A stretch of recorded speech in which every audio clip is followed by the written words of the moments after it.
Welcome back to OtakuDaiKun. Dai-chan here, and you're watching the Waifu Files, a series where we discover and celebrate anime through their lovely ladies. Recently, the Rumiko Takahashi classic, Ranma Half, had a brand new remake announced for this year. I have no idea how good it'll be. It looks nice, but I figured now would be a great time to shine a spotlight on waifu from the original anime. For the sake of my sanity, I'll be narrowing down the roster to recurring characters from the TV series, OVAs, and movies. If they're manga only, or only show up for one single episode, you might not see them here. Even so, that still leaves us with 17 glorious waifu, so let's check them out. The story of Ranma Half follows Ranma Saotome, a talented young martial artist who travels the world with his deadbeat dad, Genma. On one of their adventures, Ranma and his dad spar at Jusenkyo, a legendary hot springs cursed by various people and animals who have drowned in its waters. Not taking the curse seriously, Ranma and his dad wind up knocking each other into different pools, and as a result, get transformed into who died there. In Ranma's case, he becomes a girl, while Genma turns into a panda. These transformations are activated by cold water, and are only reversed by being soaked in hot water. The two of them try to keep this a secret when coming to live with the Tendo family. To preserve their respective martial arts schools, Suon Tendo plans to have Ranma marry his daughter, Akane. Problem is, they don't get along for shit. Will they ever fall in love and agree to this arrangement? Not only does Ranma's gender swapping complicate things, but he also encounters a crew of other girls who want to monopolize him. It's a chaotic romantic comedy, and I absolutely love it. Our first waifu, then, is the female form of Ranma Saotome. As heir to the Saotome branch of anything goes martial arts, he finds getting turned into a girl quite frustrating. To my abject horror, he's always looking for a way to eliminate the curse. Fortunately, with the cure always eluding him, he has no choice but to make the most of his predicament. When it comes to combat, it seems Ranma is still plenty capable, perhaps trading a bit of strength for speed in his female form. This is great because Ranma refuses to lose, and will push herself even as a woman. Following that same logic, Ranma doesn't really care for femininity, coming off as a tomboy in social situations. She's more rude and aggressive than polite or gentle. Feminine modesty is also lost on her, as she'll either ignore wardrobe malfunctions or specifically use them to her advantage. In that regard, Ranma actually finds being a girl convenient at times. It provides her the excuse to shamelessly eat sweets and get guys to pay for her. Ranma being an attractive guy carries into him being a fit girl with a nice chest. She flaunts this at her fiancé Akane, bragging that she has a better bod. The downside of this is how Ranma attracts her rival Tatewaki Kuno, who's both a moron and a sleaze. Ranma would prefer to settle the score with him in combat, but can't do that while he's fawning over her body. Tatewaki's too stupid to realize that male and female Ranma are the same person. Instead, he refers to her as his beloved pigtailed girl. The same can't be said for her dad's perverted mentor, Happosai, who tries to grope her and steal her undies, knowing full well of her curse. Ranma has a conflicted relationship with her father. She's been raised into martial arts from the age of 2, never getting to learn much about her mother. Most of Ranma's problems can be traced back to Genma's irresponsible and reckless behavior. An example of this is Ranma's fear of cats. In her younger years, Ranma was thrown into a pit of starving cats while covered in fish sausage. This was to teach her how to use the Nekoken, or cat fist, and while it worked, it also gave Ranma a strong phobia toward even the most adorable felines. When provoked enough, Ranma enters a state of psychosis, being deluded into thinking she is a cat, allowing her to fight like a wild animal. Personally, I prefer Ranma as a girl, appreciating how bold and brazen she is compared to the typical waifu. The fact that she's voiced by the legendary Megumi Hayashibara makes her even better. Perhaps Ranma would be frustrated by this, but I consider her a certified favorite. Fortunately, Rumiko Takahashi's stories rarely shake the status quo she initially sets up, so even after all these years, Ranma still hasn't cured her condition. For as formidable as Ranma is in fighting, she's too immature and stubborn to embrace her feelings for Akane, who happens to be our next waifu. Unlike the Saotomes, the Tendo school of anything goes martial arts has its own permanent home and dojo. There, Akane Tendo lives with her father and 2 older sisters. As the youngest, she had less time with her mother, who passed away when she was little. Because of this, she grows up as a tomboy, the daughter who gets to take up martial arts. In elementary school, Akane's friends cast her as Romeo in their play, even though she really wanted to be Juliet. When Ranma is brought to live with her, as her fiancé no less, Akane struggles to accept it. She already has a crush on the shy local doctor, Tofu-sensei, and she even grew out her hair to appeal more feminine to him. She's jealous that, in truth, Tofu-sensei prefers her older sister, Kasumi. As a suitor, Ranma is the exact opposite of Tofu-sensei, loud and obnoxious. This clashes with Akane's own stubbornness, forcing them to fight each other almost constantly. Even though the two really do like each other, their immaturity gets in the way, turning their good intentions into insults. Akane's frustration hits an all-time peak when, during one of Ranma's fights, her precious long hair gets chopped off. Beyond being stubborn, Akane is also incredibly naive, never noticing that her pet piglet, Bee-chan, is actually just her friend Ryoga under the Jusenkyo's curse. For as insecure as Akane is of her boyishness, she's still popular with boys at school. This is because Tatewaki Kuno, who wants her and the pigtailed girl, falsely declared that she would date whomever could defeat her in battle. Thanks to his idiocy, Akane finds herself challenging men at the school gate every morning. Since she has yet to lose to them, it makes sense that Akane is also talented at sports. In contrast, she can't cook to save her life, and no one in her family has the courage to admit how horrible her food is. Overall, she's a sweet girl who wants to be more feminine, but can't help but rely on her assertiveness to get by. Maybe one day she and Ranma can finally just be honest about their feelings. The Tendo family's middle daughter is Nabiki, an intelligent woman who has a knack for making money. No, seriously, she'll use almost any situation to score some extra yen, no matter how manipulative or corrupt she is.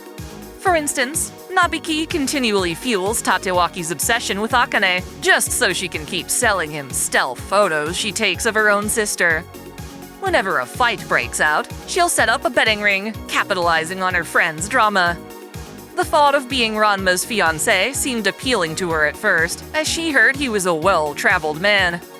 The fact that he's actually a gender-bending brat completely turns her off. It's nothing sexual, mind you. She's just looking for a great trophy husband. Ranma turning into a girl actually proves lucrative, as she can now sell raunchy photos of Ranma and Akane.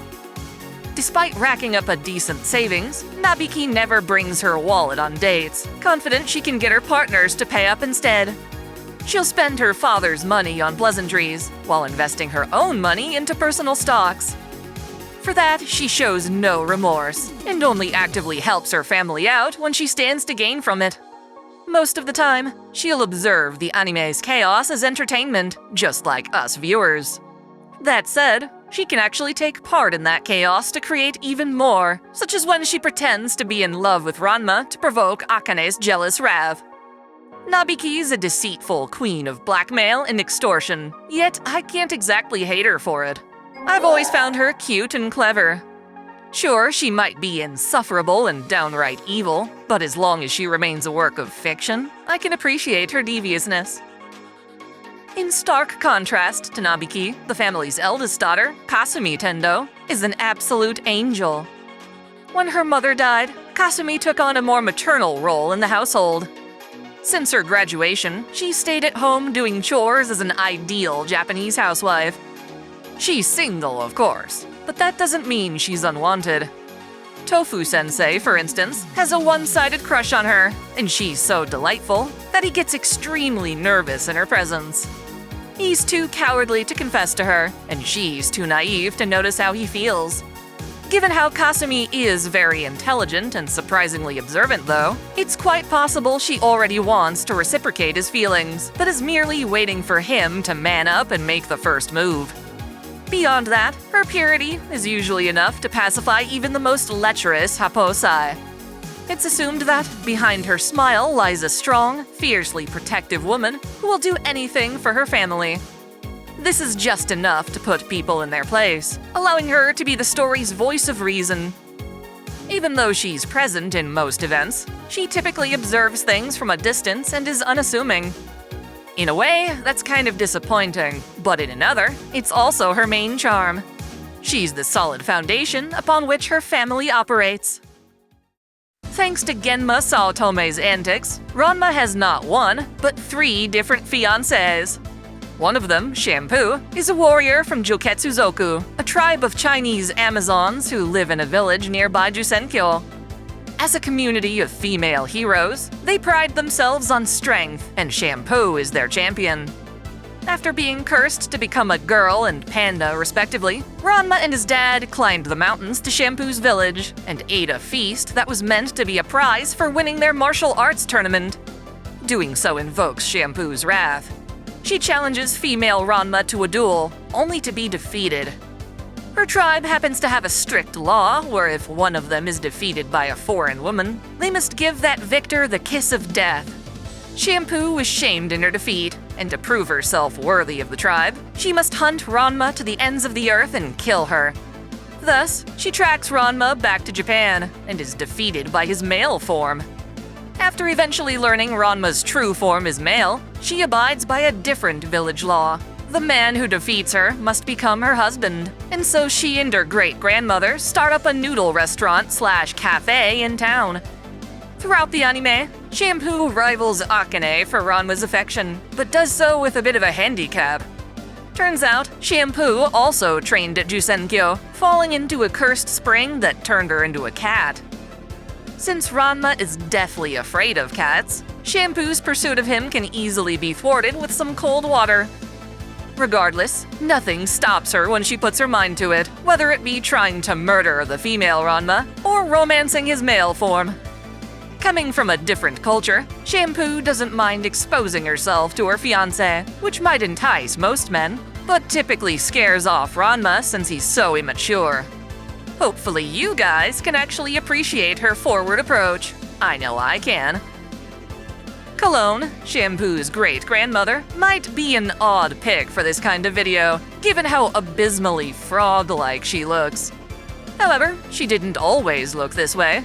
Cologne's more than 300 years old, but when she was 18, she was quite beautiful. Back then, she used to be in love with Happosai in spite of his many flaws. He, of course, betrayed that adoration, breaking her heart and stealing a precious family heirloom. Now, she runs the cat cafe so that she can convince Ranma to marry Shampoo instead of Akane. Treating Ranma as a future member of her family, Cologne helps him improve his martial arts while searching for a cure to his curse. At the age of 6, Ranma used to play with Ukyo Kuonji, the daughter of a humble okonomiyaki chef. They would both spar in martial arts, mainly so that Genma could score free food from Ranma's victories. Given how close Ranma and Ukyo became, Ukyo's father suggested they get engaged, and Genma accepted this in exchange for their okonomiyaki cart as a dowry. Genma took the cart, but forgot to bring Ukyo along on his journey. Poor Ranma had no idea any of this happened. He never realized Ukyo was even a girl. Even so, Ukyo thought she was abandoned by her love, and after being bullied by her peers, she decided to cast off her femininity and instead focus on being a master chef. Stoic in this endeavor, she even attended an all-male school for a time. 10 years after her abandonment, she and Ranma would reunite in high school. Still upset, Ukyo challenges him to another duel. Her fighting is rather silly, being a series of food-themed techniques. Their bout concludes with her learning of Ranma's curse. Rekindling her feminine desires, she hopes to finally marry Ranma, but now has 2 other fiancés to compete with. Thanks to a decade of presenting as male, Ukyo's got 2 sides of herself that she embraces interchangeably. It seems less that she genuinely identifies as a guy, and more that, by dressing as one, she fits her image of an ideal chef. She's a lot like Naoto Shirogane in that regard. Of Ranma's potential brides, Ukyo is the least assertive, or rather, the most reasonable and friendly toward the others. It's quite refreshing, actually. While not directly a fiancé, there is one more girl after Ranma's heart. Kodachi Kuno is Tatewaki's sister and a master gymnast at a prestigious all-girls school. Technically, she partakes in what she calls the martial arts of rhythmic gymnastics, although it seems everything in this show can be considered a martial art. It's basically her excuse to fight using gym tools, swords, and even a giant mallet. Fellow gymnasts call her the Black Rose, a menace who preemptively attacks her opponents. Her winning streak is shattered when Ranma defeats her. Despite this, he also saves her from falling off the Tendo dojo's roof, and ever since, she's been pining for his affection. Acting like a pair of stooges, Kodachi and her brother work together to satisfy their romantic interests, failing to realize that they both lust for the same person. Although she has no formal claim to Ranma, and even knows he doesn't love her back, she still tries to get her way through force and deceit. Most of the time, this involves poisons and toxins. Personally, I don't like her attitude, and don't think she's a very deep character. Another strange sports-themed rival is Azusa Shiratori. She and her partner are known as the Golden Pair of Kohout's High School, specializing in martial arts figure skating. Ice skating aside, Azusa's an entitled brat who loves to collect cute things and give them French names. This includes inanimate objects, animals, and even people. Should she find a target for her collection, she will stop at nothing to make it hers. Her insane obsession with this makes her the comedic foil of various situations, the first of which being when she tries to abduct P-chan. Akane and Ranma have to take to the rink to defeat her. I suppose Azusa can be pretty funny, but most of the time, she's just annoying. Ranma Half's manga had twin sisters named Pink and Link, who were Shampoo's rivals in China. The anime, for some reason, swaps them out for Ling-Ling and Lung-Lung, Shampoo's younger sisters. When Shampoo left to assassinate female Ranma, these two stayed in China awaiting her return. After too much time passes, they head to Japan to investigate what's up, choosing to fight strong warriors along the way. Ultimately, they feel that Shampoo had betrayed them, and when they try to fight Ranma, Shampoo actually gives them the kiss of death. Sadly, Shampoo loses against them, and Ranma winds up beating the twins and their explosive Chinese puppet dragon. Ling-Ling and Lung-Lung agree to go back home, but not before claiming they should get to marry Ranma also. How about no? Mariko Konjo is a cheating cheerleader who intervenes in one of Akane's volleyball games by secretly attacking her team with batons. Mariko winds up falling in love with Tatewaki, mistaking Ranma as his girlfriend, and challenging her to a match in martial arts cheerleading. Ranma accepts, in part to get revenge for Akane, but regrets this after learning it's basically a match to earn Tatewaki's affection. Even though it's just pretend, Ranma would rather not stoop so low. Fortunately, Akane intervenes, making a mess of things. Ultimately, Mariko's just another themed opponent for 2 random episodes. At least she's not in love with Ranma this time. Similarly, we have Satsuki Miyakoji, heir to her family's school of martial arts tea ceremony. At this point, what isn't a martial arts style? Anyway, her family is rivaled by the Daimonji school of tea ceremony, and to bring peace between them, Satsuki was married to the Daimonji heir Sentaro. She's cute, I suppose, but not necessarily a waifu I would obsess over. At school, Ranma's English teacher is a woman named Hinako Ninomiya. While she's an adult, her default form looks like a child.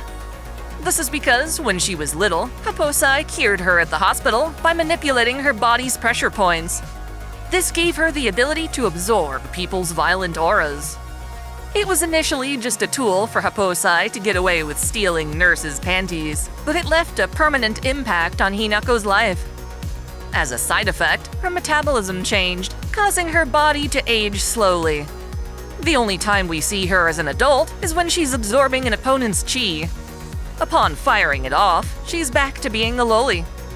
She was hired as a teacher at Ranma's school to deal with delinquent students, which is ironic since she used to inadvertently enable a panty thief.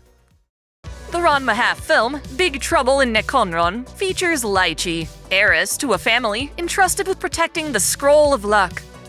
This scroll belonged to the 7 lucky gods, skilled martial artists who need the scroll for the powerful techniques it contains.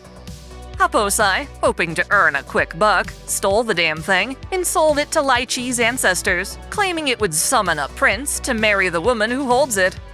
Lychee is the scroll's inheritor, but because of pirate attacks to steal it, she lost out on her childhood, seeing the scroll as a curse. When she searches for Happosai to get revenge, the 7 lucky gods appear in a flying ship to reclaim the scroll. Based on the scroll's legend, Lychee is convinced that Kirin, leader of the gods, is her beloved prince.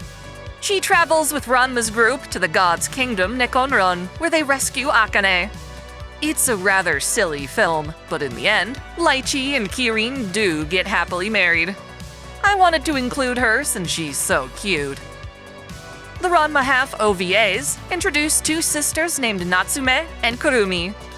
Years prior, they were orphans fending for themselves in the wild. Happosai saved them from a bear and then promised that if they pursued strength, the girls could one day inherit the Anything Goes School of Martial Arts. Happosai was hoping to give these girls something to live for, and foolishly introduced himself as Soun Tendo.